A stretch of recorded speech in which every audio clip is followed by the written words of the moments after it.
ভারতবর্ষের ফুটবল প্রেমী মানুষরা সকলেই চায় ভারতবর্ষের ন্যাশনাল ফুটবল দল একটা সময় ফিফা ওয়ার্ল্ড কাপে অংশগ্রহণ করবে এবং সেই অংশগ্রহণ করার কারণ হবে ভারতবর্ষের বড় বড় ফুটবল ক্লাব জায়েন্টগুলো ইস্টবেঙ্গল, মোহনবাগান, মহামারান বা আইএসএল এর Mumbai city FC, Kerala blaster সহ বিভিন্ন দল।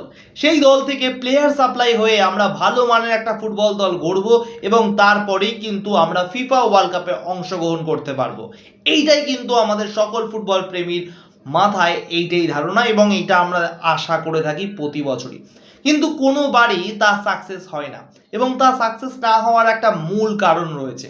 আপনি যদি সার্চ করেন যে ভারতবর্ষের এই বড় বড় দলগুলো ইস্টবেঙ্গল, মোহনবাগান, মহামারান বা Mumbai city FC, Kerala blaster, তারা কি মানের প্রতিযোগিতায় অংশগ্রহণ করে, আপনারা দেখতে পাবেন যে তারা শুধুমাত্র ভারতবর্ষের ডোমেস্টিক লিগগুলোতে তারা প্রতিবারই অংশগ্রহণ করে। তারা কোনোবারই বাইরের বিদেশের কোনো মাটির প্রতিযোগিতায় এই ক্লাবগুলো কিন্তু সেরকমভাবে অংশগ্রহণ করছে না এবং সেই না করার কারণে তারা কিন্তু সেরকমভাবে ডেভেলপমেন্ট করছে না, তারা ভালো মানের প্লেয়ার কিন্তু খুঁজিয়ে আনতে পারছে না।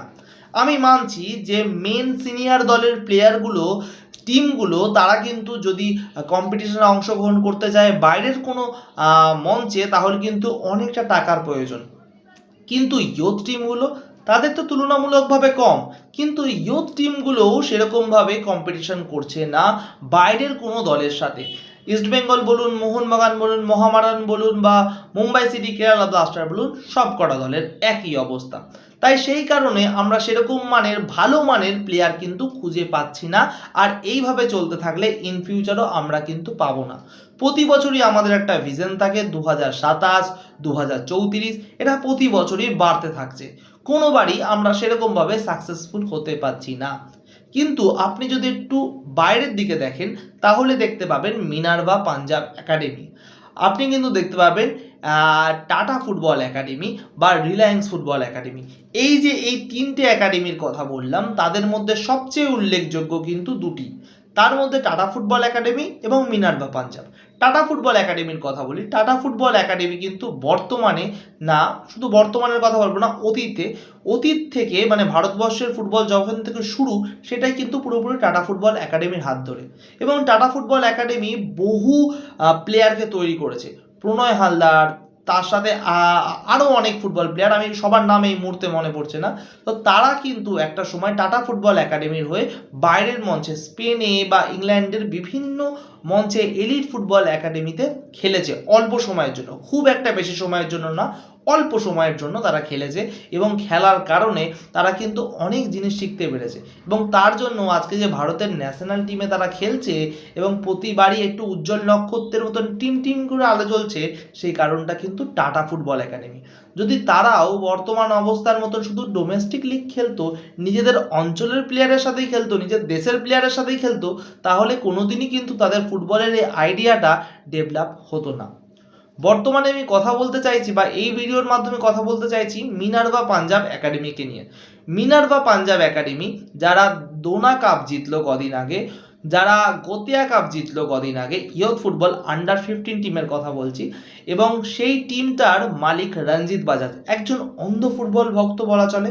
সেই মানুষটি নিজের সম্পত্তি তিনি ব্যাংকের কাছে বরখাস্ত রেখে তিনি কিন্তু তার দলকে নিয়ে বাইরের মাটিতে খেলতে যাচ্ছে।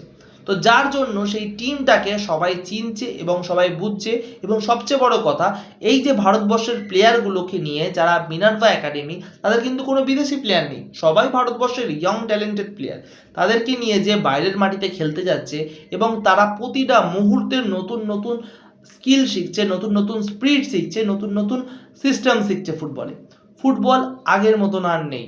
আপনি বলবেন অতীতে একটা সময় তো মোহনবাগানের এগেনস্টে পেলের টিম এসে খেলে গেছে, সেখানে তো মোহনবাগান চোখে চোখ রেখে কথা বলেছিল, কিন্তু সেই সময়ের ব্যবস্থা আর এই সময়ের ফুটবলের অবস্থা আকাশ আর পাতালের পার্থক্য। বর্তমান ফুটবল অনেক টেকনিক্যাল হয়ে গেছে, অনেক নতুন সিস্টেম এসছে যেখানে ভারতবর্ষ যুগের সাথে তাল মিলিয়ে চলতে পারেনি। তা সেই কারণে বিদেশে ট্রেনিং আর বিদেশে খেলার প্রতি মুহূর্তে অত্যন্ত প্রয়োজন।